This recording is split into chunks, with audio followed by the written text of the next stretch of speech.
and its interest, and will promote actively objectives, its objectives and interests, always and everywhere. always and everywhere. So help me God. So help me God. Please lower your hand. You lower your hand. There you go. Okay. Good brother. Thank you. You may be seated. State the please, gentlemen.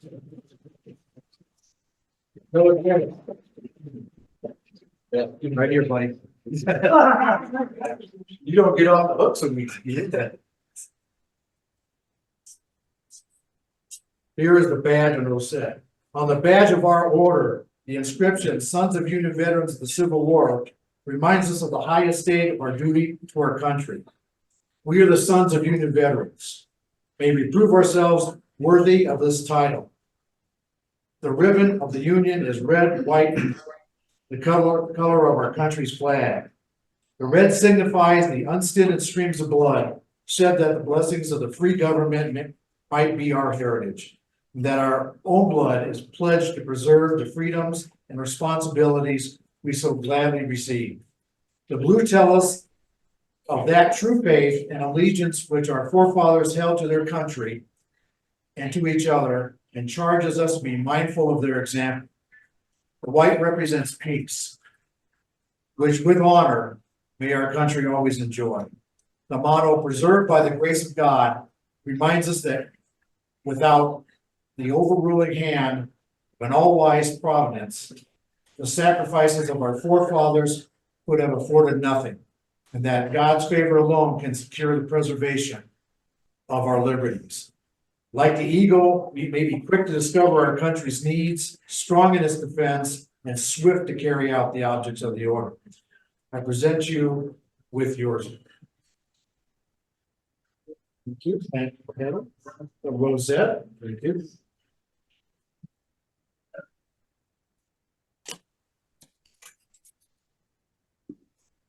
A certificate.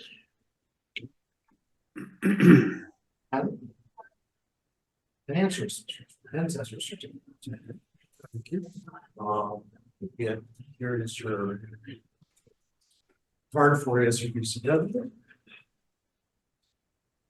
And an official name tag that is hot off the press. Officers and brothers, I take great pleasure in introducing our new brother, Greg Bowers, bound to us by the sacred ties of fraternity, charity, and loyalty. Let's give him a brotherly welcome.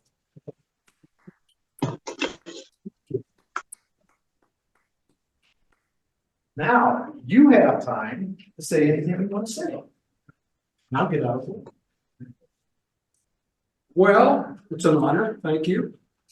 I have a great respect for our country. A little louder, Greg. I have a great respect for our country. This is an honor. And I am always glad to be a citizen of the United States and to speak highly of the United States whenever I have the opportunity. So thank you for welcoming me. That's about all I have to say. Fantastic. Thank you so much. Thank you. We're going to take a 5-minute recess for facilities and whatever we need to do, finish lunch.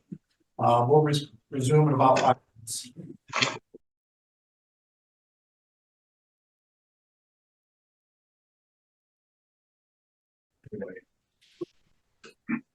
Sorry. Go ahead and start up with officer reports. Our senior vice commander is not present, so we'll assume there's no report. Junior vice commander Horton, do you have a report for us?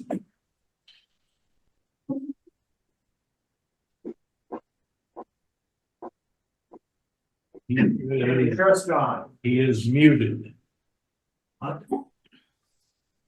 Might have to unmute Brother John. Brother John, can you hear me? Nope. Yes. Do you have a report for us, sir? Not at this time. I apologize for that. Okay, thank you. Any council members?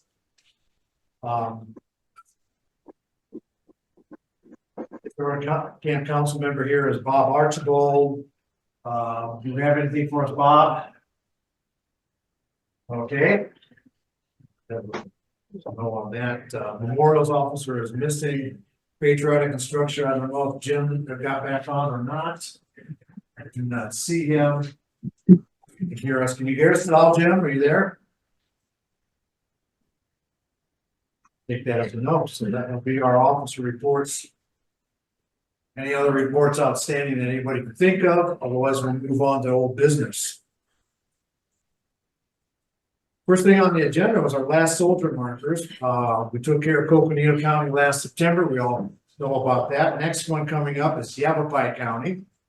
I have a date and a time for our service on that. It's going to be, or a ceremony. It's going to be on May 4th. Oh, shit. 11 a.m. We have a marker up on the screen if everybody can see it. This is for Private William Cooper of the 6th Kansas Cavalry. And this is in Prescott, Arizona. It's in the Mountain View Cemetery. That's on Willow Creek Road. It's by the hospital. It's on the east side of the road. If you're familiar with where the hospital is, where Iron Springs and Willow Creek intersect, it's just north of that. Yes, brother. I think that's also the cemetery that I mentioned to Avery, and he didn't know that it was there, so, Okay, I think I know which one you're talking about. I'll get the address. We'll get an announcement put out for this with an address, and so everybody can put it in their GPSs. If you can find the hospital, you can find the cemetery. He knew exactly where, I just wanted to make sure it was the same one that he was thinking about. And once you find the cemetery, the easy part is finding the gravestone, because right inside the entrance on the left. And most likely I'll be there right early. But as you can see by the picture, we have our GAR marker embedded in concrete, glued down. It's a little bit relieved. It looks really fantastic. So the Mountain View Cemetery folks have been fantastic working with us. They have some rules, we're following them. And that's the way they wanted it to be. And so we followed our rules by not putting it on the stone itself, which is where we were going. But thank God, Brother Avery said, no, you can't do that. Cannot deface the government property, I guess. So we did, and it looks really nice. It's all shining up. It's just in the shade here, but that's okay. So so that's all ready to go May 4th. I think Brother Dale's going to do our program. Is that for that? I've got the long version of it done. Well, we're the first round of it done. Until someone else looks at it, finds my time. So we're sitting pretty good. We have family coming up from Skull Valley that are going to be there. I don't know how many, a few. But what I will need to know, and I'll put it out in the email as well, I need a little bit of an RSVP as to who can come and who can be there. The cemetery wants to know how many's going to be there, because they have to babysit us a little bit. I guess they don't want us running around being crazy people in the cemetery. I don't blame them. That's funny. Is that a Saturday? That's Saturdays. It's our first Saturday in May 4th, 11 a.m. And the ceremony is typically 15-20 minutes. And so after we get done with that and cleaned up, maybe we'll go grab lunch somewhere. We'll find a good place for lunch. But I'm kind of excited about this one too. The family has some stories about Private Cooper that sounds pretty good. I guess he had a run-in with Bucky O'Neill. I'm waiting to hear that one. And supposedly he has some medals in the Skull Valley Museum that they might be bringing up too. So I'm antsy to see the synergies and everything that goes on with that. And a couple more things I wanted to bring up. One was Brother Avery's triple great grandfather and William Cooper both came back from the 1938 Gettysburg reunion together. So a little bit of a small world there. That's kind of cool. So we'll bring that up to the family as well. And the last thing, Jeffrey, I think you've had a request to make of Brother Williamson. Kind of like now in our previous last marker in Coconino in Williams, right? The lineup that we did, maybe a rifle would be nice too and all that to, So I think the request is if Brother Williamson has muskets or something like that for you guys to if it's okay and all that, if we could, what do you think about that, David? Can you hear me? I can. Yes. Okay. Yeah, I have supplemental stuff. I could probably bring a few weapons if you guys need. You're talking about the parade in Williams, correct? Yeah, well, that's where we did the first one, right? But we're talking about the one on May 4th. They kind of wanted to line up the same way that you had them line up in Williams at this next one on May 4th. So, Gotcha. Brother, just saying, it'd be kind of cool if we had some rifles too. Yeah. May 4th, unfortunately, I have another engagement, so I won't be able to come to May 4th. Oh, sorry to hear that. All right. Could he loan a musket to Jeffrey? I have No. 1849 rifle musket. Okay, so we have one or It's two. Civil War vintage. Okay, Long as they- yeah, we'll read that. Okay. Okay, thank you, David. Yeah, no worries. Is there parking inside the cemetery? The cemetery doesn't have a parking lot except for, by the administration building, which is it's about a block away that way, but, there's plenty of, it's not a real busy cemetery, so we can pull over off to the side of the roads and that's where I'm just gonna plan on parking. But as you come into the cemetery, it's just a little bit of an angle to the left and the grave is right by the road. It's easy peasy to find. So, yes, Joe. I was gonna say, if it's right there by the entrance and by the hospital, there's free parking right across the street. And there is a crosswalk that we can use to get people in and out of the cemetery, Oh, right? you're talking about down on Iron Springs and kitty corner from the hospital, there's a parking lot there. Yeah. That's right. It's right there where Cal Ranch and Safeway is in that area, right across the street from the cemetery. That way we're not parking in the street and, risking our lives. Well, I would say go ahead and pull in the cemetery and just pull off to the side of one of the side roads. I don't think there's gonna be that many of us there that we're gonna clog it all up. Okay, I was just so- saying to help Yeah. out in case. Yeah, that's a little bit of a walk from the intersection down there. That's probably an eight quarter of a mile walk, so Yeah. we don't want to do that. So, but it's good suggestion. There we go. We're gonna get to that in just a second here. Other than that, we had kind of started talking about Mojave, Navajo, and Apache counties. I think Dale, you're a lead on Mojave County. Yeah, no progress Yeah, yet. progress, yep, that's fine. Junior Vice Commander, Horton, you were kind of our lead for Navajo County. Are you on yet? You're not on. Okay, well, we'll follow that up. Brother Horton's on his way to Texas for the eclipse. So, yes. And just curious if anybody has any contacts with the Prescott newspaper. I would think it would be really nice to ask them to send a reporter to our ceremony. They might take good pictures and get our name in the paper.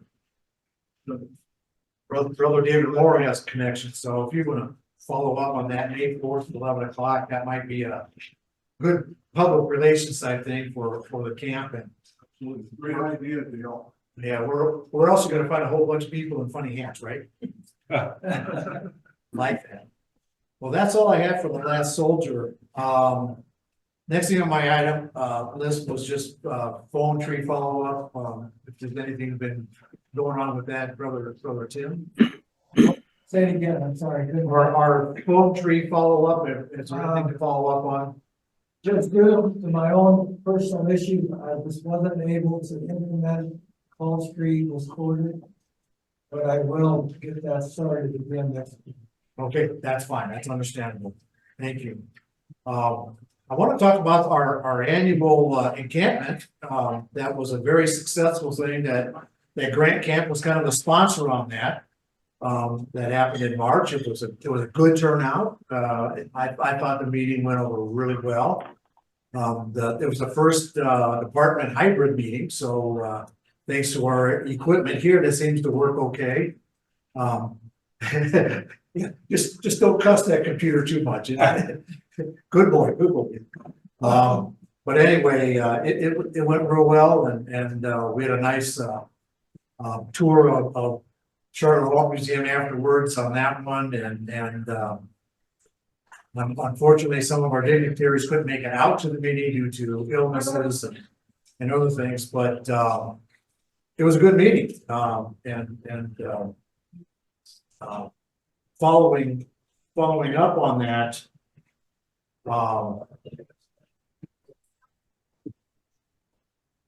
I had something I wanted to talk about. I'm trying to figure out what it was. I think it was just that it went over very well. And we have Commander Grader with us today. And is now our department commander.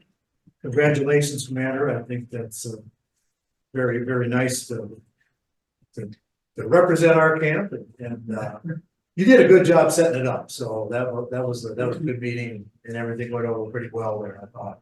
Thank you. So, Hunter, can I make one comment? yes, sir. During the encampment, brother, it was my absolute pleasure to install Brother Tim as our department commander. He's done such excellent work for the camp and for the department. It was a real pleasure, and I'm telling you, our department will prosper under his leadership. Fantastic. Here, here. You're here.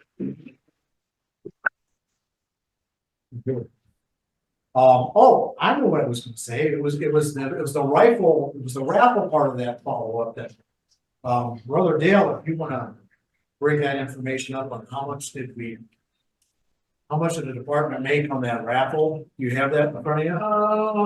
Let me see if I've got that actual number. Don't have that right in front of me, but we did get $500 for the rifle. And I believe the total was like $890 on the silent auction. And really have to thank Dave Moore, our brother Moore, for running that. He did a great job. He did Yes. a really good job. By the way, Brother Dale, we got our mystery photo guy, Tim Prater. How much did we get for him? Let me think, $57. Yeah. $57 for this for Commander Prater. Yeah. That was awesome. And now, do have to, Camp, you have to refresh my memory though, on the rifle. Did we not discuss earlier about how those monies that were gained were going to be shared between the department and the camp? Or is it all the camps, or does anybody remember? I remember 50-50 was what came up. Yeah, I think when the rifle was donated years ago, that we determined that it would be a 50-50 split. I think Brother Swanson's right on the nose. That's what I keep hearing too. Okay, so our camp should get $250 then, from that, and I'll transfer those funds from the department. Okay? I said, you know, the department secretary. Yeah. Fantastic. Our 2024 scholarship is another piece of old business, and we did talk about that to our young man at Prescott High School. Again, 4.08 average. That was a no-brainer. The kid's amazing. I get the pleasure of doing that JROTC here coming up 24th, I believe it is, April 24th. At Prescott High School. So I'll present them with our camp normal certificate. Well, I don't know, might be two different people that gets our camp certificate versus the scholarship, so we'll find out. Is there gonna be paperwork for that scholarship too, the display? The hand over to the young man? Yeah, I'll have some. Yeah, so we'll have some paperwork on that. Fantastic. So that's just gonna be a great honor. Just curious, how many applicants did we have? He did the only one? We still have work to do on that. But what I plan to do is send a letter to all the JRTC programs announcing that Adam Gray was the winner and encourage them to apply. It's just still hard to do all that hard. I've got some, But this young man, he hand delivered his application to my house. wow, I got to meet him. The next day, he took a trip to Israel and volunteered, and I don't know what that story's about. He figured out such a young man, and he's learning so much about the world. And I hope that we would have, he'll be at NAU, and I hope that he can come to one of our meetings. oh, that'd be nice, that'd be nice. I've got some more on the scholarship a little bit later, but that's all the old business that I had on that. And again, with the scholarship, you said the check was already issued to NAU, so that's already been taken care of, fantastic. So let's move over to new business, unless anybody else has any old business that I missed. Okay, new business.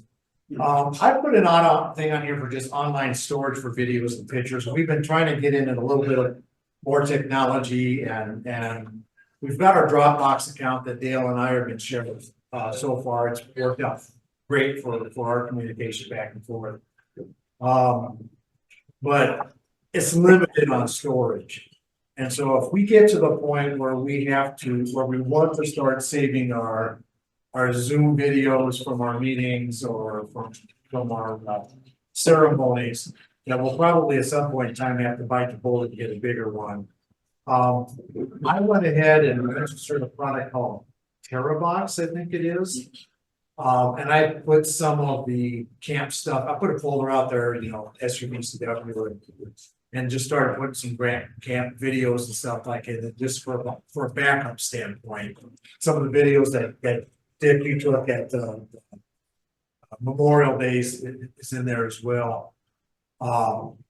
As a test, we'll see what it does, and how easy it is to access. But for now, we'll just kind of leave that there. I don't really want to dig too much into that. I don't trust a lot of things online these days. So we'll see what it does. Otherwise, I got them on my computer. But I'm looking for this centralized storage, much like the national's going to do everything centralized too. Next item on that, on the new business, we're talking about parade banners for vehicle. I'm going to turn this over to David Williamson to talk about that. Brother David, you're there. You are. I'll get out of the way and let you talk. All righty. Well, if you put up the picture. Yeah, let's get the picture. Last year, we did the Patriots Day Parade in Williams. So I have a banner set up. It's kind of hard to see in this picture, but I have a banner set up. It's a 4x6 frame, 4 feet by 6 foot frame. And then I have a brother-in-law who is a sign maker, and he makes these really nice outdoor quality vinyl banners. So you put one obviously on each side of the truck, and the banner screws to the frame. And then, you can go through the parade with it. And like last year when it rained pretty good, these banners are completely weatherproof. And I have a couple that I've had for many, many years, more than 10, that are still going strong. So I thought it'd be nice for the Williams Parade Hold on, to have a Let me get that banner back here. Okay.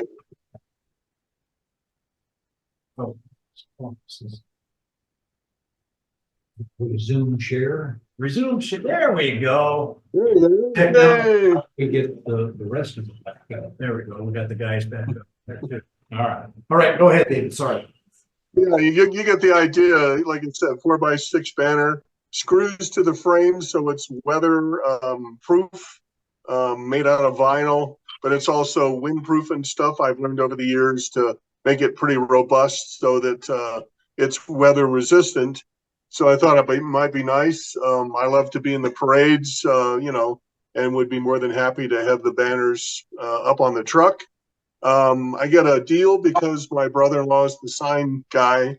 So something that would probably normally cost between $600 and $800 is about half that. So about $400 for 2 of the banners, and it kind of depends on the artwork. So the next thing would be is if you guys are interested in doing that, we would need to decide on what kind of artwork you would want to put on the banners.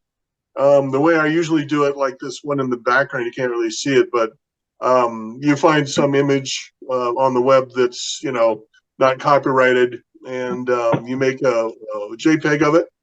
As long as it's very high resolution, like above a couple thousand pixels or wherever that is per side,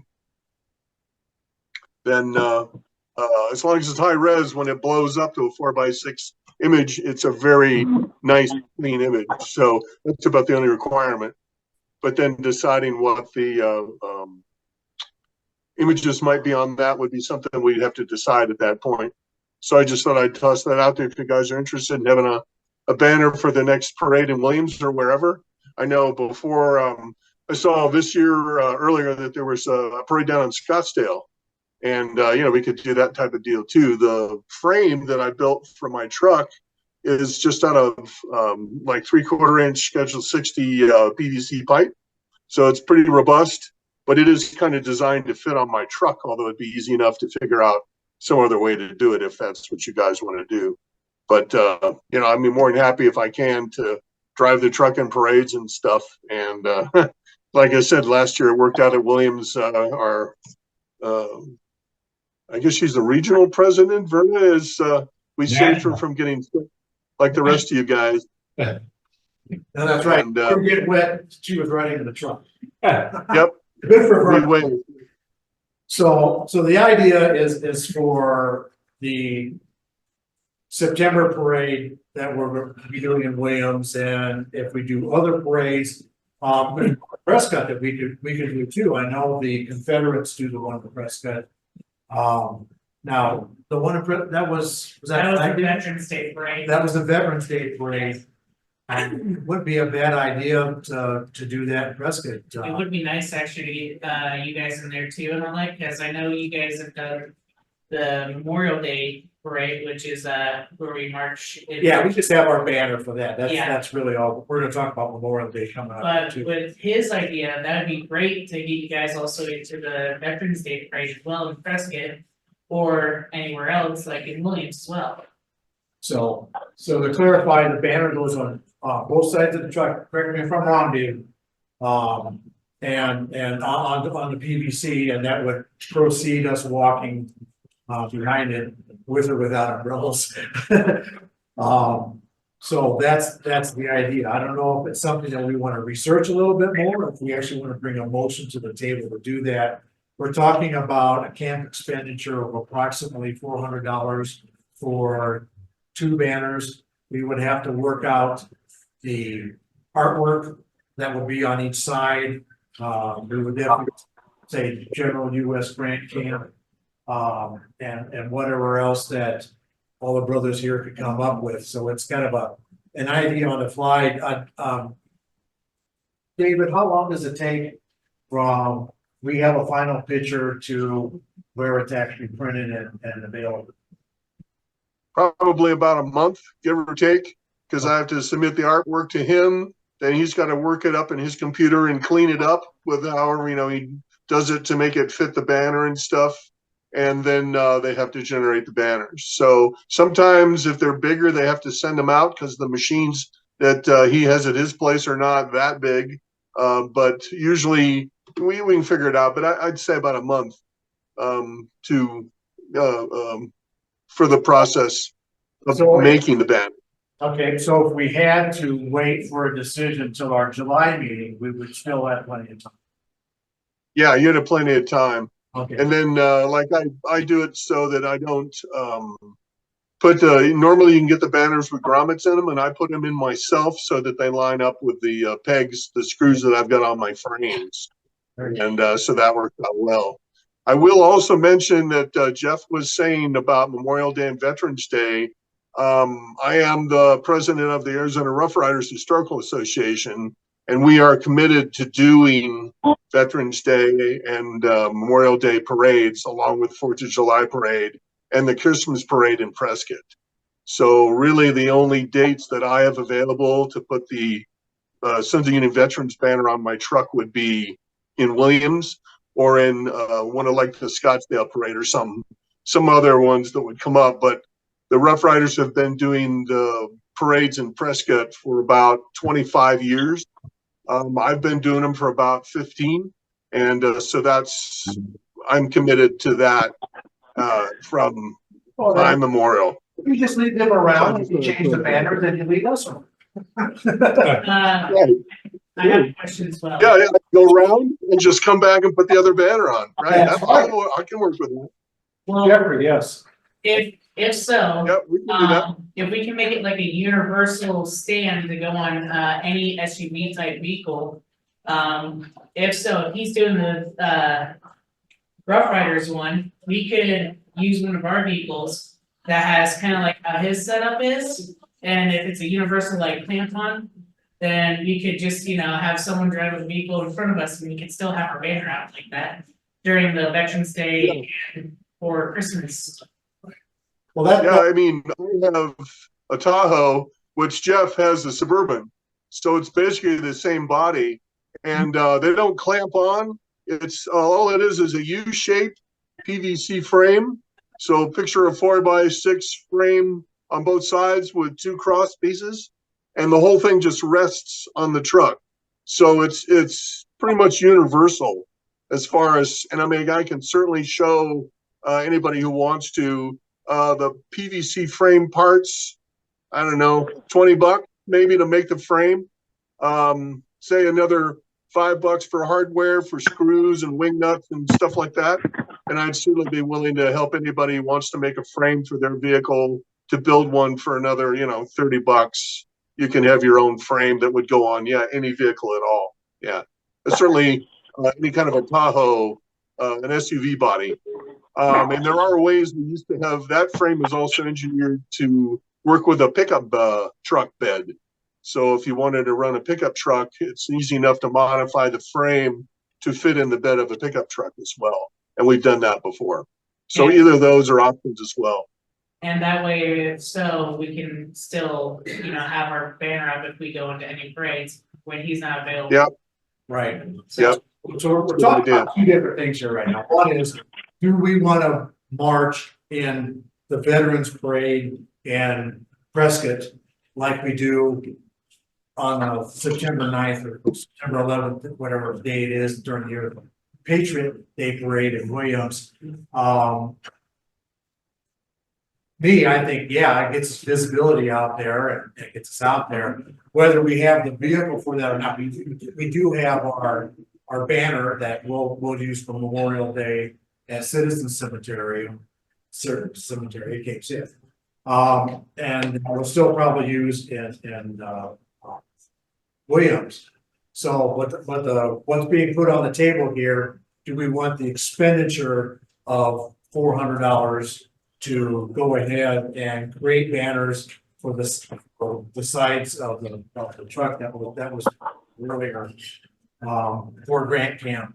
And that's open to discussion. I'd love to hear anybody else's gut reactions to that. Jeffrey. It would be easier to see if we do more parades and all that we actually have to walk a longer distance. That way, we're not carrying a small little banner, except for like Citizen Cemetery, right? Right.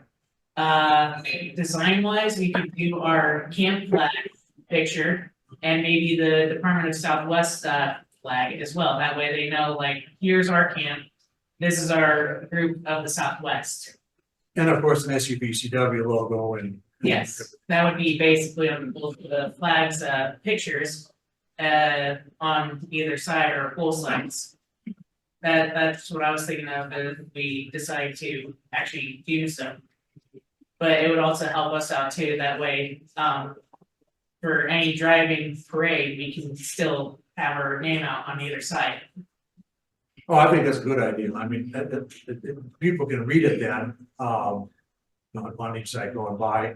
I do have to admit that what David had on his truck last September was very nice, very colorful, big banner. We're all standing in front of it. Sorry about that. You couldn't see it.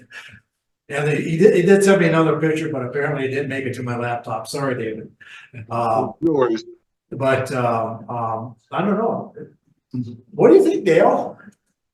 Yeah, I think it's a good idea, but I think, and that's probably something else that we'll discuss a little bit more in new business, that I think we're gonna have to come up with some new fundraising ideas, because I'm looking at our budget for right now.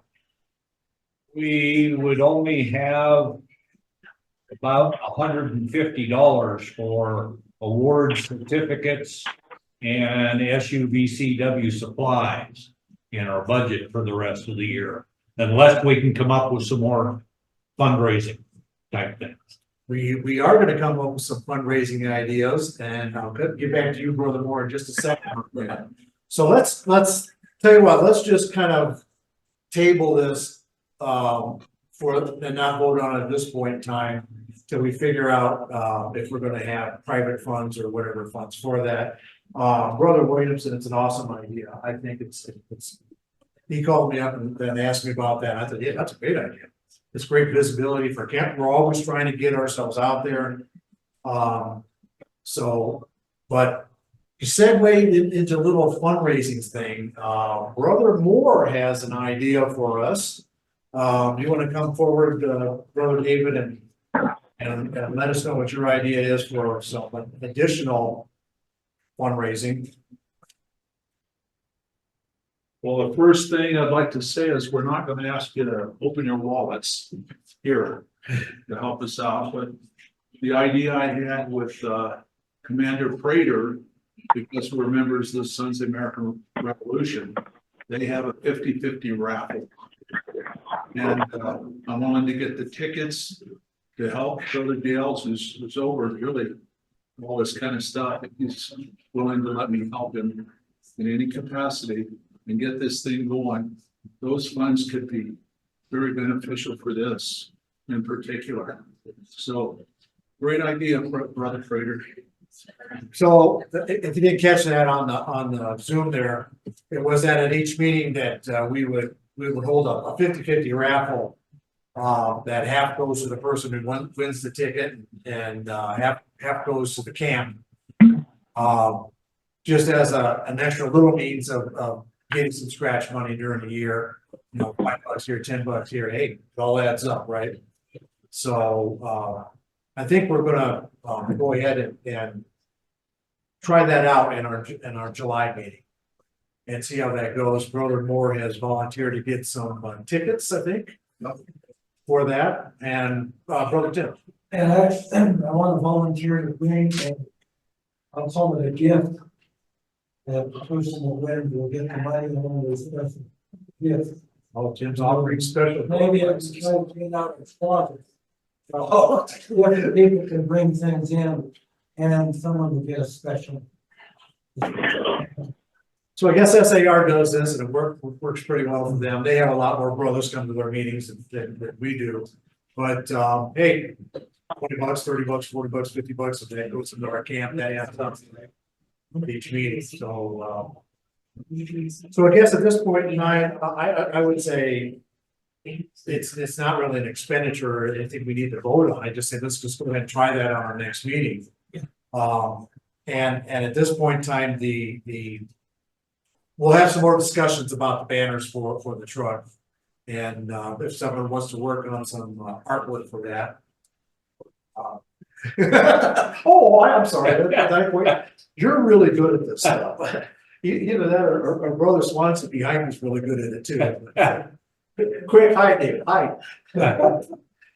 But anyway, no, that, we can start thinking about that, and if it comes to fruition, then we can bring it up on the table for vote in our July meeting, yes, or no. And just another idea that I ran across, and I'm not sure if it's the American Battlefield Trust or if it's the Blue and Gray Society, but they have a running silent auction that they do from one meeting to the next. And generally it's a Civil War book. They'll introduce the book, and any time between that meeting and the next meeting, anybody can email in to the secretary or whoever wants to run it, what their bid would be, and at the very next meeting, whoever had the highest bid would get that book. If Something we could, we could put it out on our YouTube channel, or not YouTube, but on our Facebook page, saying this is our auction thing for the next 3 months, and we'll figure out who controls that. That's not a bad idea. Not a bad idea at all. Alrighty. Fantastic. So that's all we're gonna have on parade banners and stuff like that. Let's move on to camp fees for supplemental ancestors. Rather than us eat the cost of all the supplementals, I move that we charge $10 for each supplemental ancestor. So the motion is a $10 fee that we would split half and half between, because it's $5 to go national, right? $5 goes to national no matter what. And then $5 to the camp for postage or whatever else it takes us to do that. I don't know does that include the purchase of the pin, or does the ancestry little cluster or whatever that was on with that should be the person who wants it should have to buy it, right? So that would be on top of that, but the $10 would be the fee, half the national, half to the camp for that. Discussion? Did maybe Brother Swanson can help? Do you recall? I believe Picacho is charging a fee for supplementals. Do we know what they're doing? Hold on. You're asking the wrong guy. I do not know. I had to find my unmute button, but I don't know what they're charging. Yeah, I think Dennis Lamb set that up down there, but I don't know exactly how they're handling it. How about Minty Camp? Are you doing anything with Minty Camp now that you got yourself? Okay, I'll take it. Yeah, I don't believe Minty Camp. I'll have to check and see, but I don't believe that we're doing that. So that'll be one of the things I bring up at our meeting. Well, I'm still bringing the motion for $10 on that. And so again, the motion is $10 for each supplemental fee. Is there a second? I second. Jeffrey seconds. All in favor, say aye. I Okay. Motion passed. I owe you $10. Because I do have a supplemental going through right now, so fantastic. All righty. DUCBW, and I'm glad we have a DUCBW here. Hello, Carolyn. We're going to talk about advertising and bring a motion to support our sisters at their convention here by taking out a full-page ad in their brochure or in their program. It's $50 for a full-page ad. Whatever we want to say or put on there, we need to support our sisters. They support us. We support them. That's the way the whole detached tent down there is the first time a detached tent has put on a national for the DUCBW. and we need to be down there in spades supporting these people. They are our sisters for this. Let me read a blurb here from, John Conrad. On other things that are going on. First of all, does anybody, I'm gonna be going down for that. Brother Tim, I think is gonna be going down for that. Brother David, anybody else going down for the UCBW opening ceremonies or convention? Looks like Bill Bill is gonna be there. and David. And David, okay. When is this? Oh, well, yeah, I hope so. You gotta say something down there, Rose once. He's down there. When is this? This is July 31st through, and that's a Wednesday, through August 4th, I think is Sunday. But there's an agenda out on the sisters' site that I can put that out in an email to everybody. Just to let them know we're gonna be there. Because part of the opening ceremony on Wednesday evening, July 31st, the sisters have all of their national officers escorted by into the meeting room by brothers. That's us. Between the three camps of us, we're trying to get as many brothers as possible to escort. I think there's 34 or so sisters that need to be escorted. The more brothers, the less running we have to do.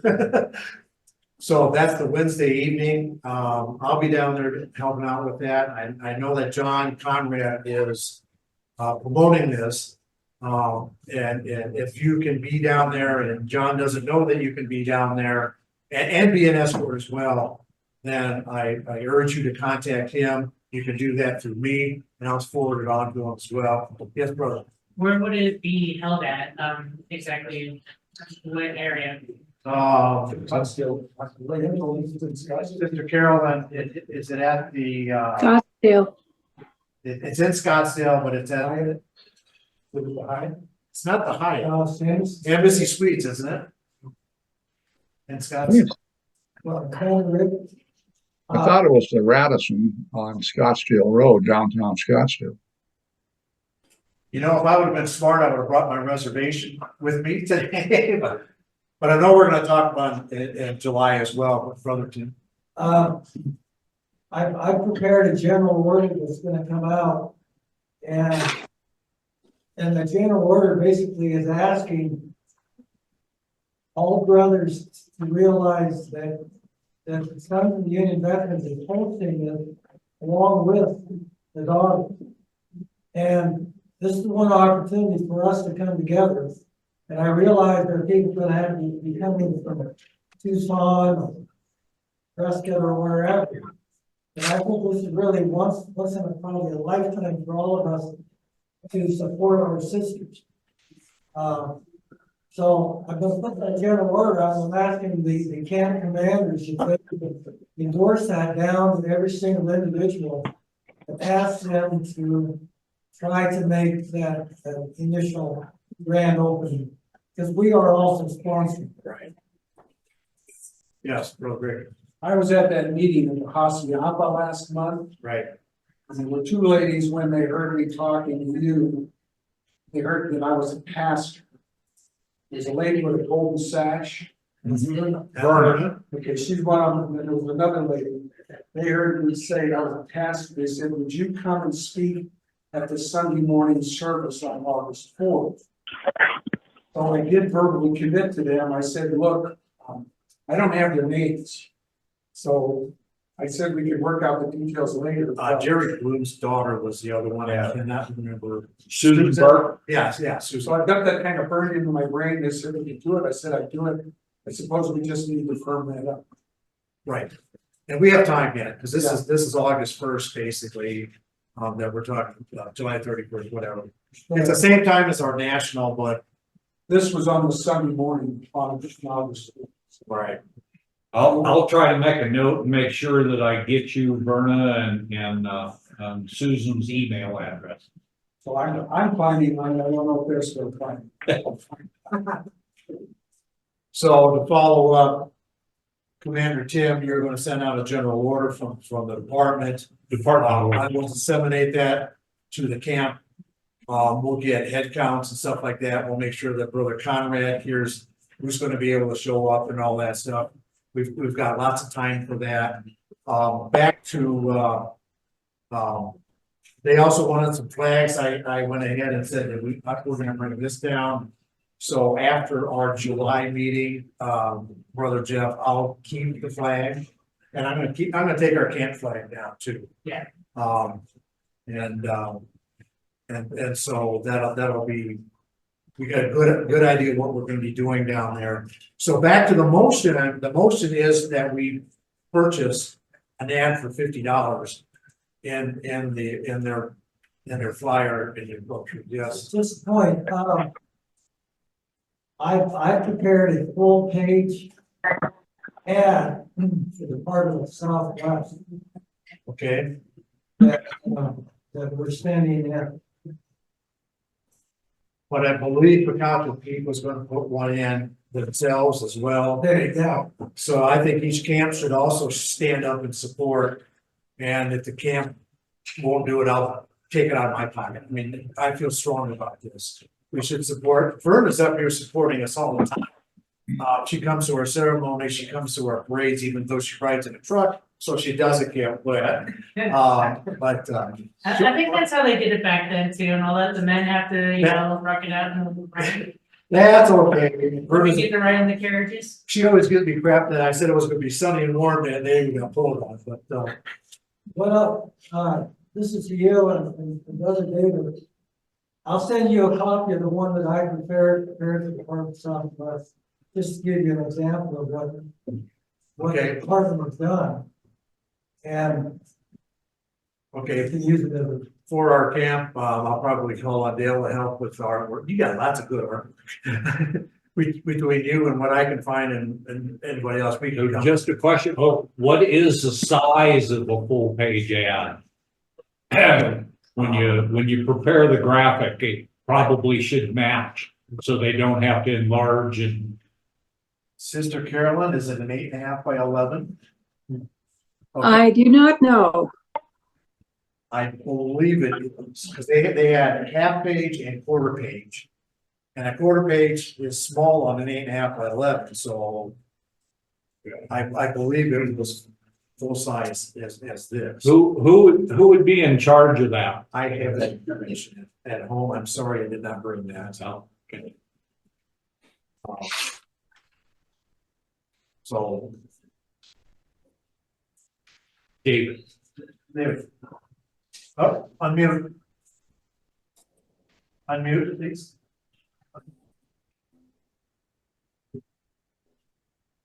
Can't hear you, David. That's what happens when I mute. That's when I outfox myself. The January newsletter has all kinds of information with their website, and I think Brother Tim just within the last few weeks sent out an email regarding the magazine that they do. But I'm looking at one that the Department of California and the Pacific did years ago.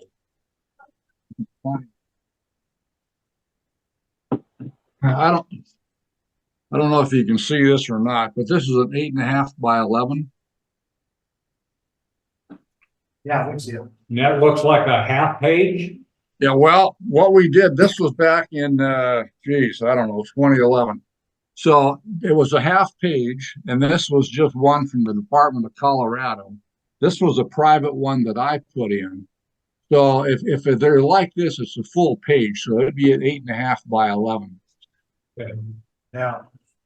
And the sisters will take personal ads, so if you wanna show off your ancestor, certainly take out a quarter page or some ad on that too, and it's all on the ducbw.org. And you go to the about pull down and it has everything for the convention is there. So back to my motion is that I think our camp needs to step up and pony up $50 for taking a full page ad out, regardless of the size, so we're supporting our sisters. So that's the motion I bring. Any other discussion?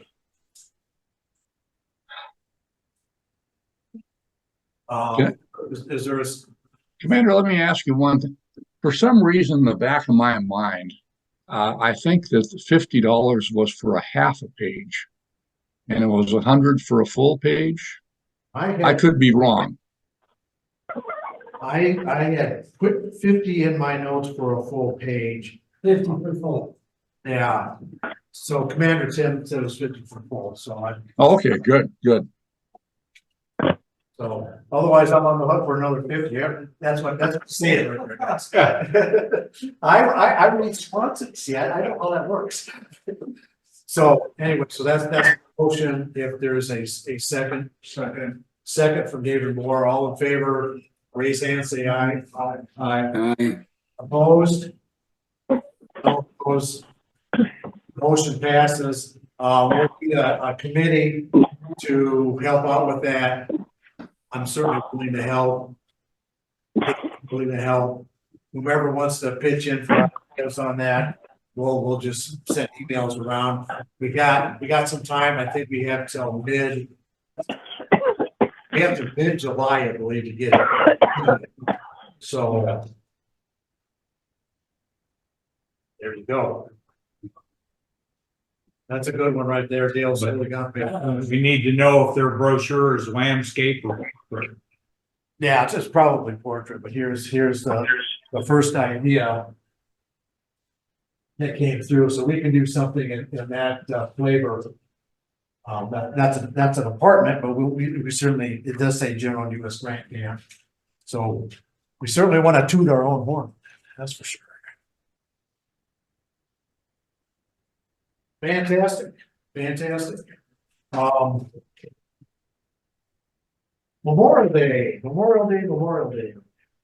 up, it's coming up. We will again, be participating, we are asked, and thank you, Brother Tim, for forwarding the county supervisor, coordinator, to me on this Citizen Cemetery in Prescott. As we've done in years and years and years, they have a procession for the ceremonies, which we have walked in, and looks like we're going to be doing that again this year. They've asked us to join. I have not have official communications that are asking us to read the Gettysburg Address, but I think we're 99% sure that that's going to happen. I got a email from Jasmine Mina is doing it. They want to be part of the Memorial Day services. Citizen Cemetery, May 27th at 9 a.m. is when we step off for the little parade thing up the middle. I plan on being there. Hopefully others will. I have the banner that we'll carry in front of us. So between now and then there'll be emails going out on that. Whoever can join us would be great. I was hearing something. I'm not sure who's talking there. I think it was Brother Horton. I just muted it. Okay. So, Memorial Day, we typically also do, the National Cemetery in Prescott. We haven't heard anything from, I haven't. unfortunately, Becky's not doing it anymore. She was very good about communications on that, so let's just assume we're gonna do it. And they'll probably throw it together at the last minute. You'll probably reading Gettysburg there. And I enjoy doing it. Yeah. Another, I don't know if, Brother Swanson, if you're gonna do Camp Namaha. Yeah, I am. I told them before I went down to Minty, unfortunately, that I was going to do the same thing. So I'll be speaking at Camp Navajo for Memorial Day. So anybody in the Flagstaff area can go up there. Again, May 27th. They typically have that at 9 or 11. Camp Navajo is, I believe, at 1 o'clock. Oh, 1 o'clock, okay. Yeah. So, fantastic. Anybody else been contacted for Memorial Day ceremonies? Go with Tim. I got a hold of, I'll call it a higher up with the, Boy Scouts in Prescott, and they're putting out a blanket request. And I think we're gonna get quite a few Boy Scouts, but I also wanted to work it out with Girl Scouts. So hopefully we'll get a fairly large contingent there, the JROTC.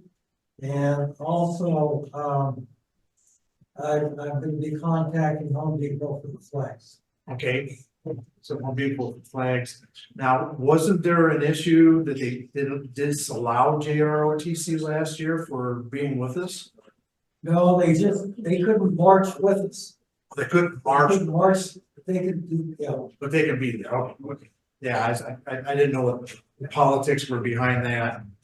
And so, which leads me to. They wanted fingerprints at one time, didn't they? They wanted background checks on who's gonna be in the cemetery cleaning it up the day before, and it's like, what? I don't know. Well, that leads me to the cleanup day. Our illustrious, department commander has put forward I think that's one of the things you can share there on the computer.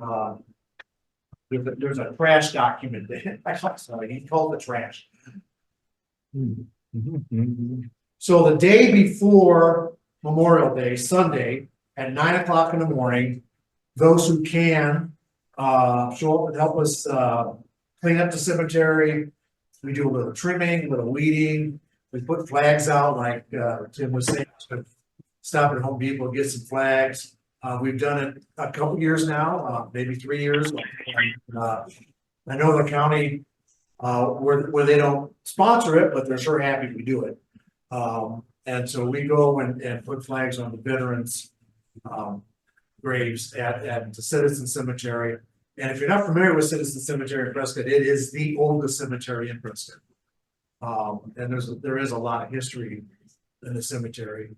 And now they've got the extra little, ditch there. You can exit the cemetery without getting run over from anybody on Shelton. That's kind of a blind thing coming out of there, but, yes. On that line that we just talked about, Tim has been working on getting a certificate of appreciation for Barbara Fox. Barbara Fox, There has been, was the implementation person of getting that right turn only sign right. and the mirror. So, we're in the process of writing something up. Then we'll go down to the county and, Right. kiss their rings and do all the things necessary. To let them know that they're wonderful people. And Yeah. the big point is that they have paid attention to Tim's diligent focus on getting the place clean and mowed and Right. the grass is starting to come up and it looks really, really nice. And so, just want to let you know that, that is in the works here. And so one of these days we're gonna go down and present Barbara with her little certificate. Oh, that'd be fantastic. If the county lets me and do so. Well, that'd be nice, yeah, because that's the way the road works outside the cemetery. It's kind of an abrupt from the cemetery to get on to Sheldon. And Sheldon goes a big uphill like that right to the cemetery. So sometimes you can't see the traffic coming out. And so they put a big eyeball type convex mirror up here. So you can do that, and it's a right turn only, so you're not gonna get broadsided trying to go the other way. Sheldon's a big, busy road. It was the original rail line that came into the Prescott area for those who watched the Junior Bauer movie. So that a certificate, that'd be great. I would like to make one point, and this kind of contradicts what Dick just said, but we went and visited the county commissioner, probably a year ago and made the suggestion. But I want to say it was Dick who just continued, I'm not gonna say tested, but he was with them all the way, and he finally convinced them to do this thing. And I just want to say thank you to Dick for what he did and sticking in there with me. Thank you. Thank you. Thank you. They don't get concerned about liability issues, somebody. Well, that's what, that was the big issue. Yeah. It's gonna cost you like $100 a piece of metal. What's it gonna cost you if the guy makes a left-hand turn? Kills 3 people in a car and he dies. Or somebody. The families are gonna sue anybody and everybody on site. And they're gonna go after the king. Right, yeah. So finally, that bell rang somehow. And I reminded Barbara that he told me 2 months ago it was gonna be up the next week. And I'm not kidding you, it was up the next week. She said, I apologize for not getting that. So we feel that we made good friends there, and consequently, we need to keep patting people on the back to make sure that they know that we appreciate their efforts. Good. I would like to say, and this probably applies to all 3 camps, especially with Citizens Cemetery. When we had that plaque dedication ceremony, contacted the county, contacted the city to try to get, law enforcement support on that street. Nothing, you know, and the fear was that Sons of Union Veterans would be responsible if something happened. So, you know, I'm just so happy that we got that now, and I think it's gonna make it a lot easier. There are multiple organizations that are gonna use that cemetery, you know, over the coming years, so. Right. Big step. So good.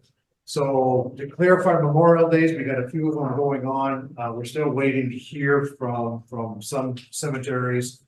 But I'll verify about the Gettysburg Address for citizens. And then I'll let whomever wants to fight it out and wants to read it, read it. And then we'll go from there. So anything else on Memorial Day?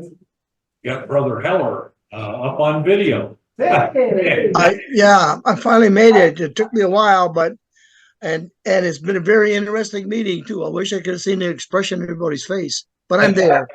Well, we can stand here and make faces at you. It was very difficult. You would not believe all I went through to get to where I am right now. Oh, boy. Thank you. I'm here. Fantastic. Hi, everybody. How you doing? Hello, Jim. Good. Hi, Bill. Okay, so the last item I have officially on new business, and then we'll open it up to the floor, is a fairly sensitive topic. For those of us who do not know, our brother Tim lost his spouse. I did not know Marion. I did not meet Marion. I wish I could have, but that's okay. And so a motion is being brought to the floor, and I want to read this and see if I can get through it here. This is talking about our scholarship that the camp gives out. Brother Archibald has requested that we present the following motion. And I'll read the motion after the statement here. By establishing this memorial scholarship, we wish to acknowledge Tim's support of General U.S. Grant Camp No. 3 programs. Perhaps it started with making a few ROTC presentation that its interest has developed. Once the ROTC program was delegated to each camp, he took on the program of ordering medal and certificates, distributing to schools, contacting each schools for award dates, and last but not least, to recruit a camp presenter at each award.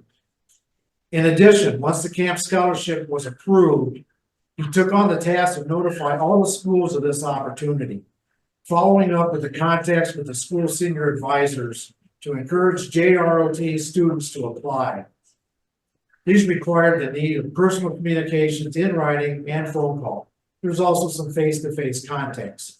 While this was going on, Tim took the position of being our camp commander and just recently being selected as commander of the Department of Southwest. On behalf of Brother Archibald, the motion being that we rename our JROT scholarship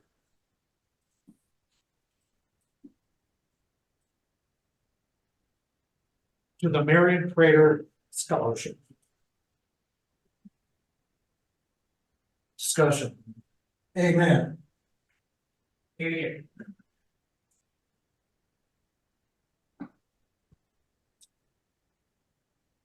Here, I can only say thanks. second. Okay, I have a second on the floor. Any discussion on that?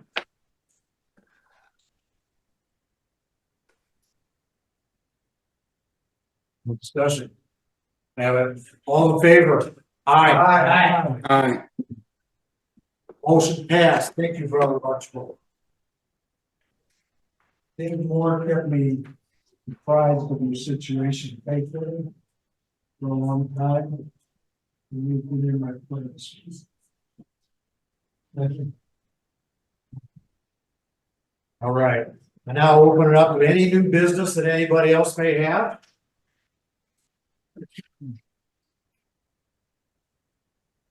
Commander. I'd just like to say I was on the schedule for giving the JROTC Yes. certificate at Coconino High School here in Flagstaff. And it turns out my wife has got a doctor appointment at 12:30 on that same day in Kingman. I doubt that I would be able to make it. Is there anybody else that would like to step up and do that? It's a great experience if you haven't done it before.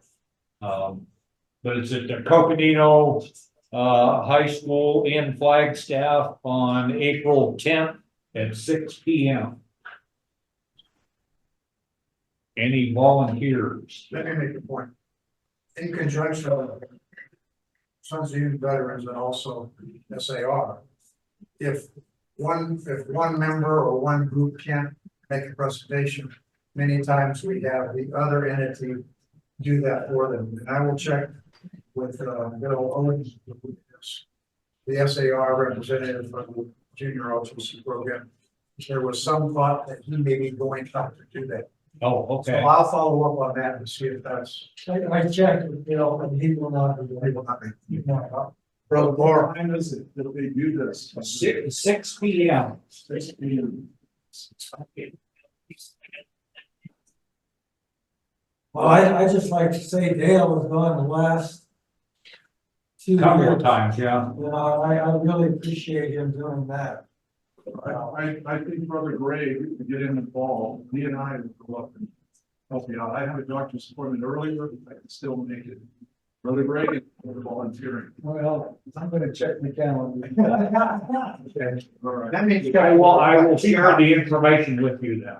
Thank you so much. So that's April 10th, 6 o'clock at Coconino High School.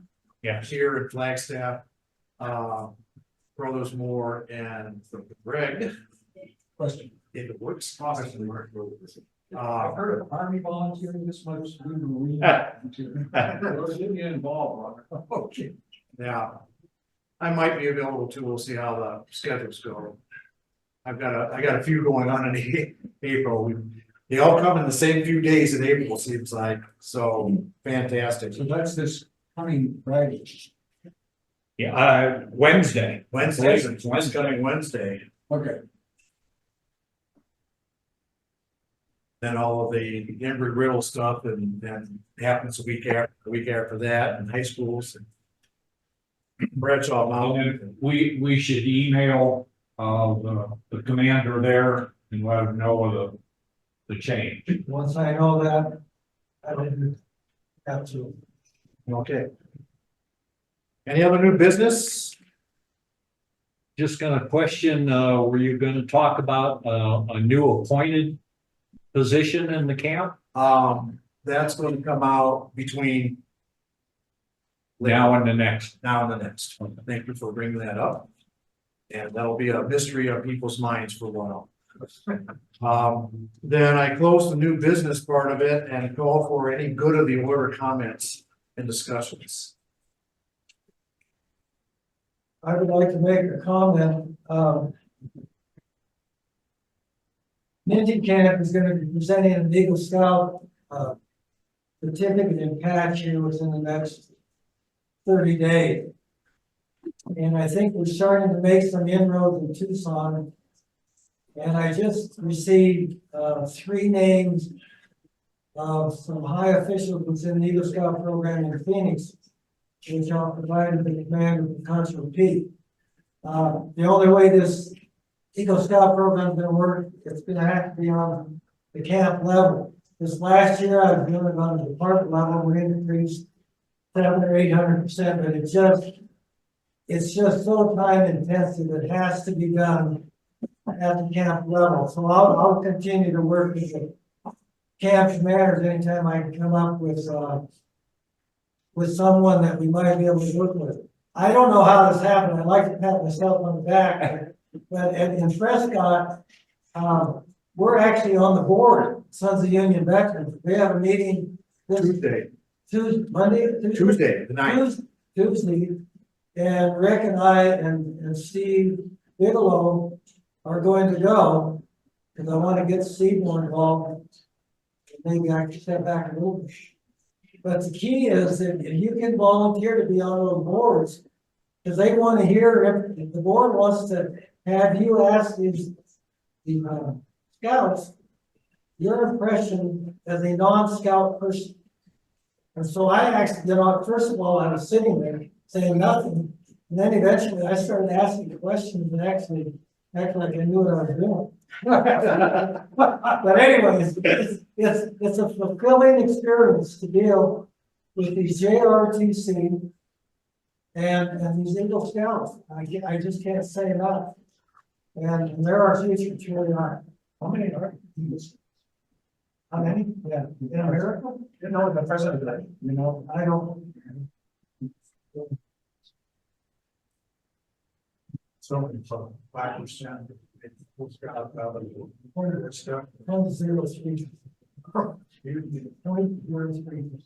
All right, so we have a Eagle Scout thing and Tuesday at 6. I should have brought that up as part of what's going on, but that's good to the order.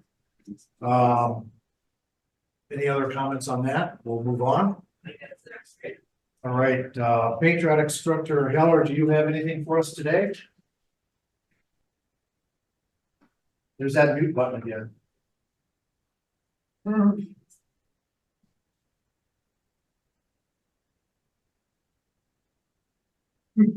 We're getting there. Oh, kind of lost everything, but I don't have anything anyway. Thank you. Okay. Fantastic. If anybody needs a comfort break, we can take a real quick one. I got a presentation to do here. Let's take a 2-minute comfort break, and then we'll get on with the end of the meeting. That's called ladder.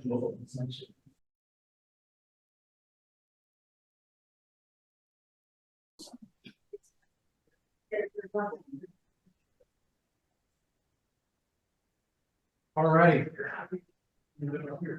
So I guess I'm your guest speaker today. We're going to talk about the written account of Corporal Edward W. Stevens, Company C, 89th Illinois Infantry Regiment. He has a spectacular last name. He must be a relative. He is. So Edward is my triple great uncle. So my great grandfather was born in 1840, and by the time the Civil War, he would have been the age of 21, but he already had a wife, child, and a farm to deal with. And this is in Western Illinois. I know that Brother Smith is very familiar with Western Illinois. This is east of the Mississippi River. Of course, that's where Illinois is, right? Not Chicago, not Chicago, but his father, my triple great grandfather was one of the original settlers as Illinois became statehood in 1818. And so my great grandfather was his firstborn, and he had 3 more sons after that, 2 of which fought in the Civil War. They would have been more teenagers, 19 and 17 at the time, I believe. I'd have to look at the birth date of Edward.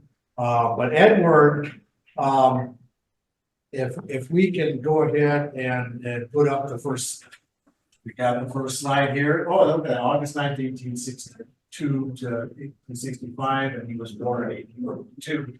So 2 years after my double great grandfather.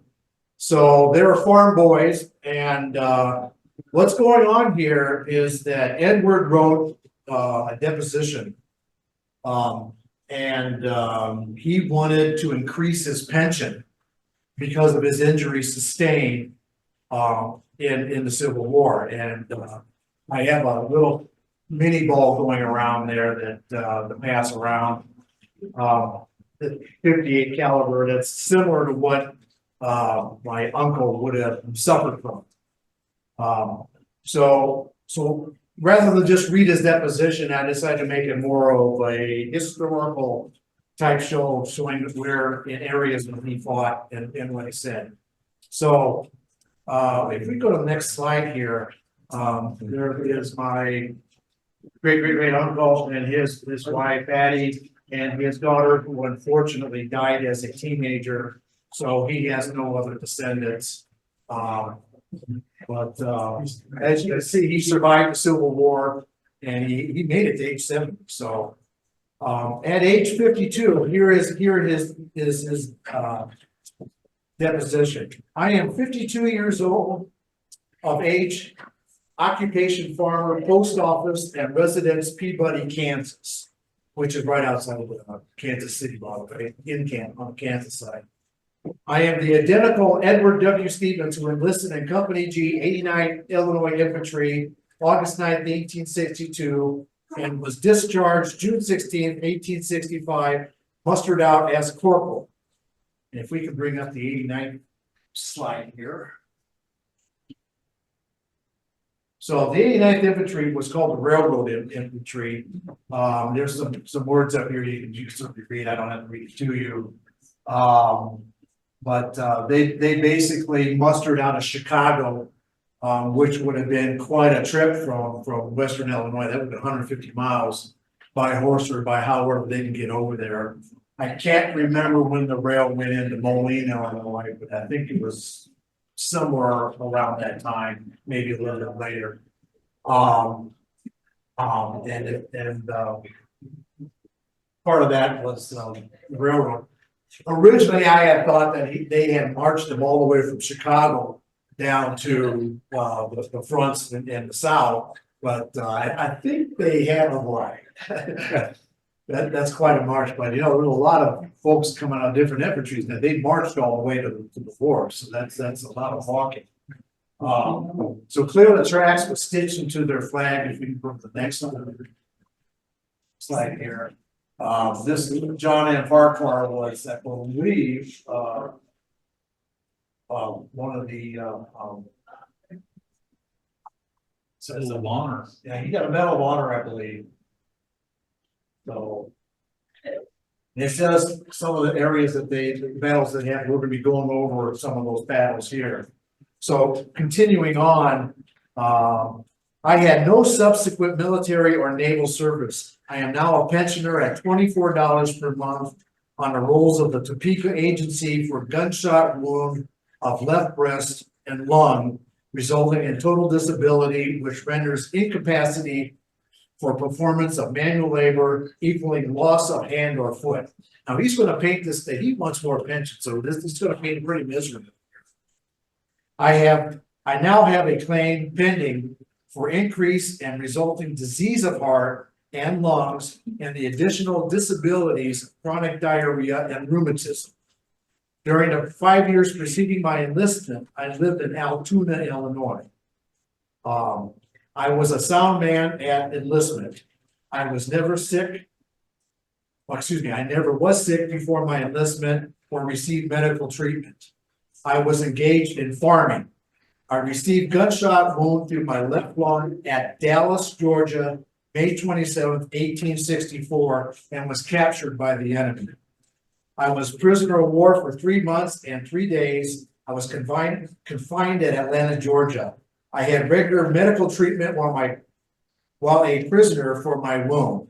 The wound through the lung has never healed internally and has affected the action of my heart. if we can get the next slide here, we'll show Tennessee.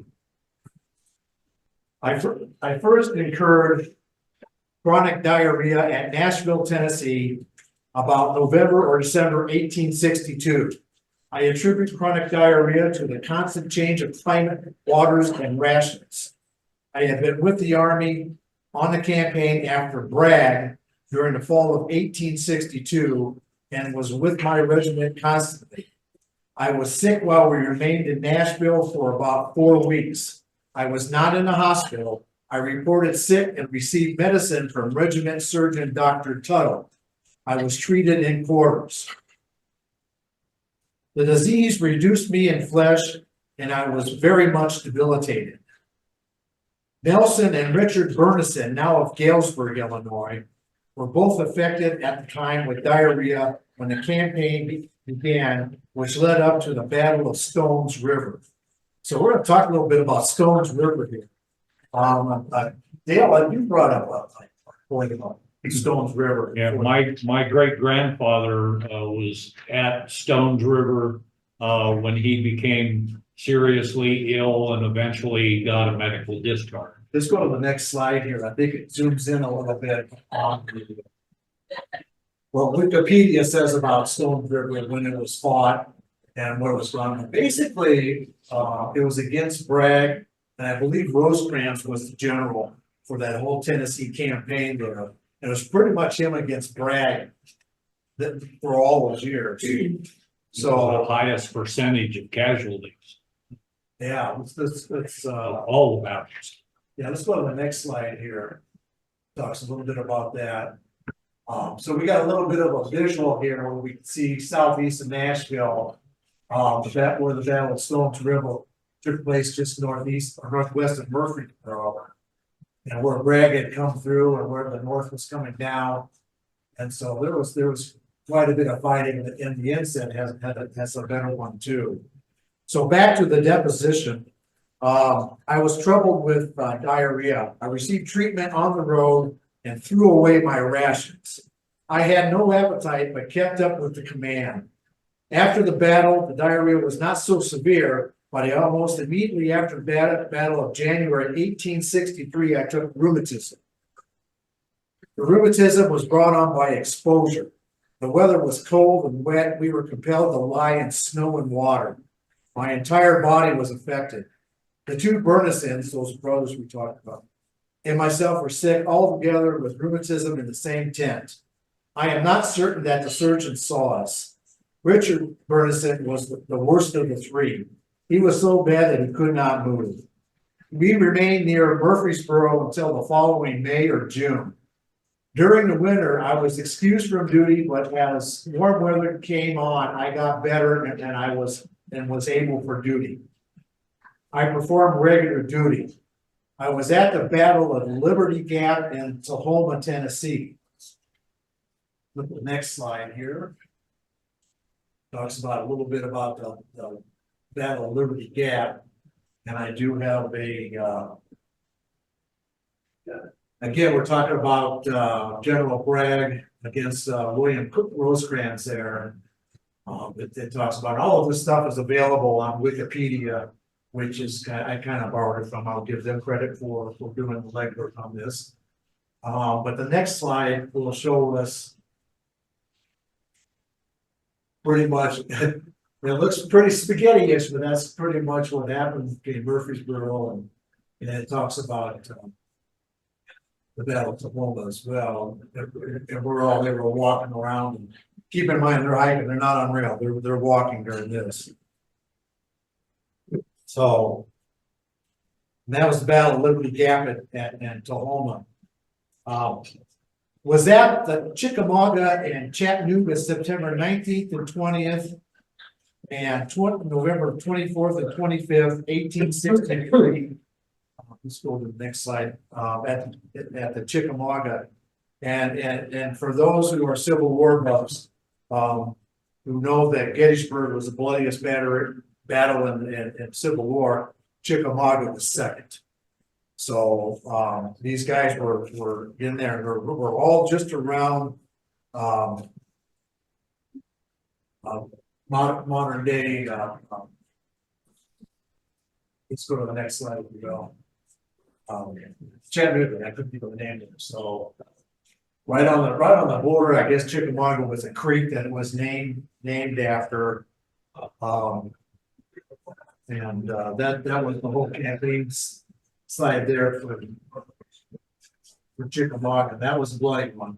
That he didn't give any more details on that, so let me get back to reading.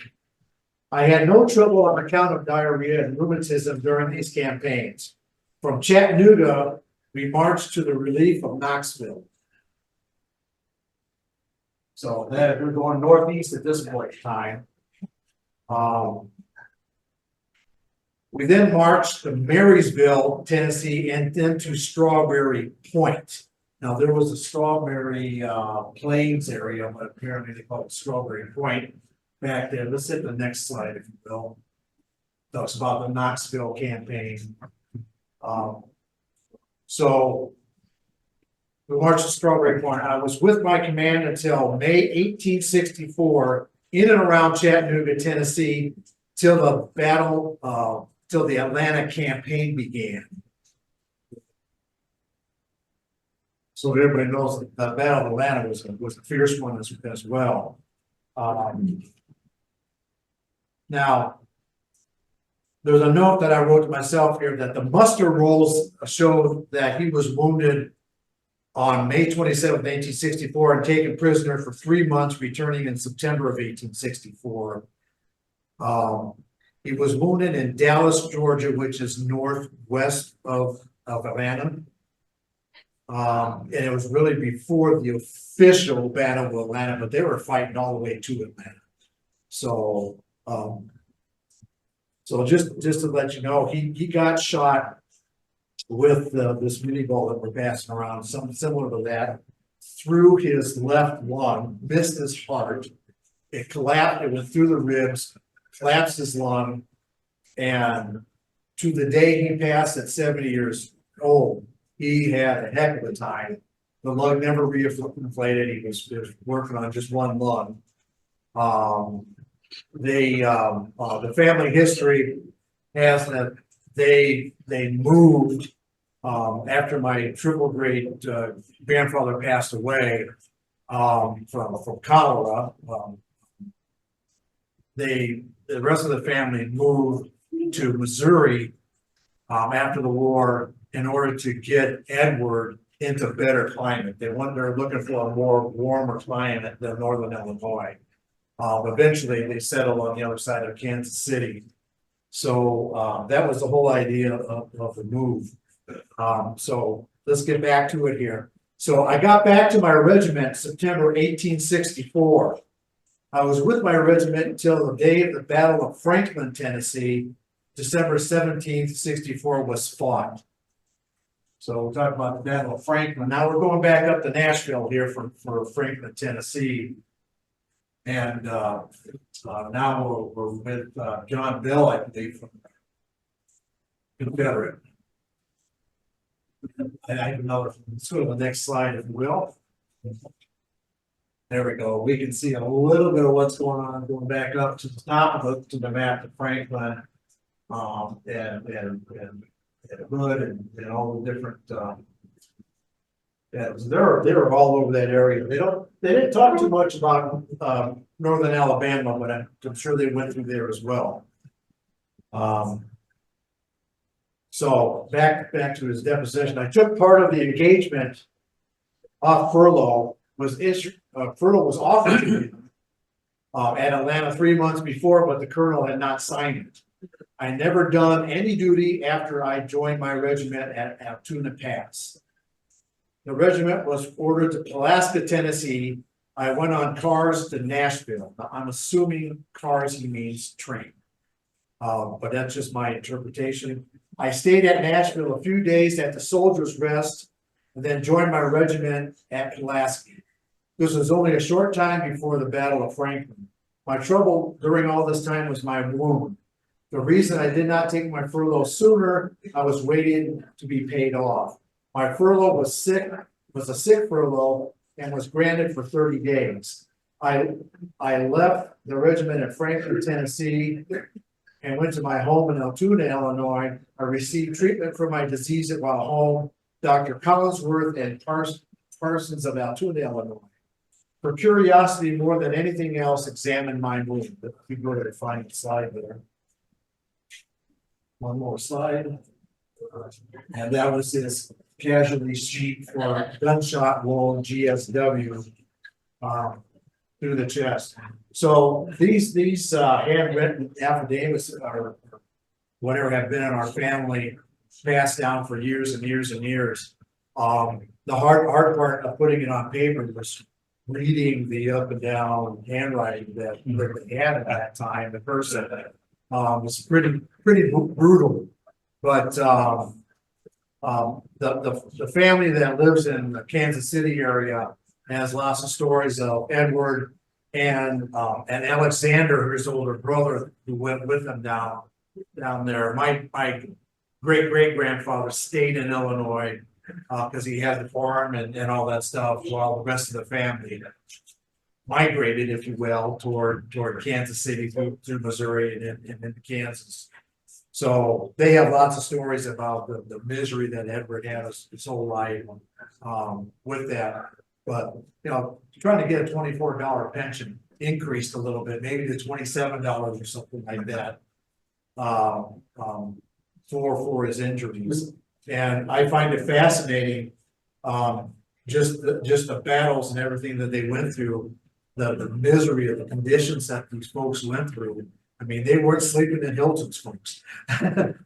So that's pretty good. I don't know if anybody else had ancestors that went through any of these battles at Jefferson.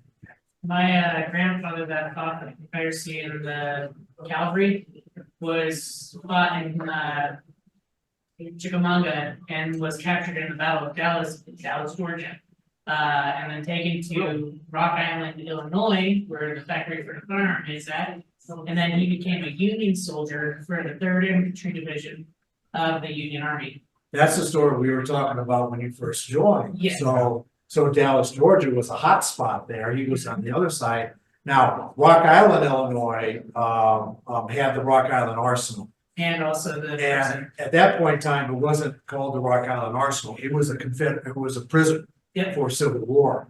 And so it is indeed an island on the Mississippi River. Mhm. And there's still remnants of the old prison there. Well, actually, there's a cemetery there too, dedicated to the Confederate soldiers that fought there. That I did not, I know there was a national cemetery on the island. I did not realize that there was a Confederate cemetery. If you look on Google Maps and zoom in on the island, to the left, you'll see the factory that makes the firearms.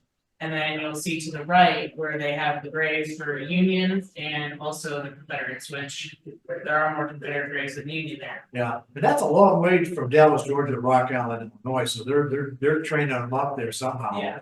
They're not making them walk. Well, what's funny though is that since you said that your uncle, right? Right. Was with the railroad. Right. I wonder if he was part of the division that took him back up to Rock Island. Basically on the railroads. That's a possibility too. I don't know. It could have been the Illinois 89th that escorted them that direction, because that would not been too far from Altoona, Illinois. That's only about 20 miles, Yeah. maybe 30. So anyway, so that's my presentation. I was pretty yes. I just got, and I was looking on this casualty sheet. It says, place of casualty, looks like Prickett's Mills, Virginia. See, that's wrong. That's just someone writing it down incorrectly. Because there's I have lots of other paperwork on that. And did he get his increased pension? I don't know that. And I know there was some follow-up paperwork that they had to do, and there was some legal involved in there as well. I didn't want to go through all of that, but I've got copies of all of the depositions and muster rolls and in his handwritten statements there. With me here, if anybody wants to look at that, but that would be interesting to follow up. I haven't heard from any family members if we ever got that. I hope we did. It just sounds like he would have been a great guy to know as well, but bearing the Stevens name and knowing that there was at least a couple of them in the war, that was pretty good. And that's my $10 I owe you is for him receiving it's going through as what my first supplemental. And I'll probably do one for Alexander's program as well too, but just have to change a couple of names on it. So Yeah, you might try that, go for records to get all of his pension stuff. that's not bad. So, all right. So thank you for that, Jeffrey. That's interesting. That's the small world thing to get going on, right? Yeah, I thought it was kind of funny, cause I was just thinking that as you said they were in that area. It's like, that sounds exactly where my grandfather fought, and, granted, they were on either side. Small world, they could have met on the battlefield. And by the way, the hospital I was born in was Rock Island. It's an old folks home now, so I can go back. So, hey, it works. So, our next meeting will be on July 13th. That's the second Saturday in July now. We're gonna stay away from the 4th. It's gonna be at the Hassayampa Inn. And Prescott, same times, 11 for lunch, 12 for the meeting. We'll start Zoom at about 11:45 to 11:50. If we could, all rise, please. Chaplain, please deliver our closing prayer. Hey, thank you, Brother Rick. A great presentation. I want to thank everyone here. I just want to say it's so lovely, the sister and the guest here, and the lovely women here today. Thank you too. All right, we'll close with a prayer here. Our Father in heaven, we pray that you deal with the events of this meeting as you deem proper and fitting. Please answer the heartfelt prayers of each of us. Each one of us is permitted in your perfect will, preserving us health, strength, and integrity while we remain here. And when our mission on earth is ended, take us to a better world. In Christ's name, amen. Amen. Amen. Officers, brothers, and guests, we are about to leave this camp in our respective homes. Let us strive to regulate our conduct to bring honor and credit to our order. Thank you for your attendance and devotion to our camp. I now declare General U.S. Grant Camp Number 3, Department of the Southwest, Sons of Union Veterans of the Civil War closed until our next meeting, 13th July 2024 in Prescott, Arizona. Nice.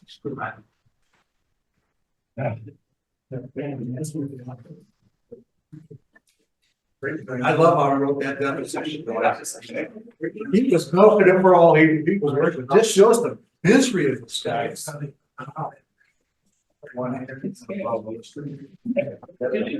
my uncle was too, I can't remember exactly what state he was from. I think it was right Illinois, the one I signed up under, That's what I'm saying. John Kevin. I didn't. They would have more information. Yeah, I'd have to look that up on the spreadsheet. Okay, because right now I'm drawing a blank and everything, I can't remember exactly, but Thank you, folks on Zoom. Good to see your faces. In fact, Bob, I hope you get he your might have microphone. Jackson's membership certificate. That should have it on it. There we go. okay, oh yeah, that's right. So, thank you for the motion today, Bob. That was heartfelt. Thank you. Thank you, Bob. Thank you, Bob. Thank you, brothers. Thank you, Brother Bill. Brother Jim. All of you.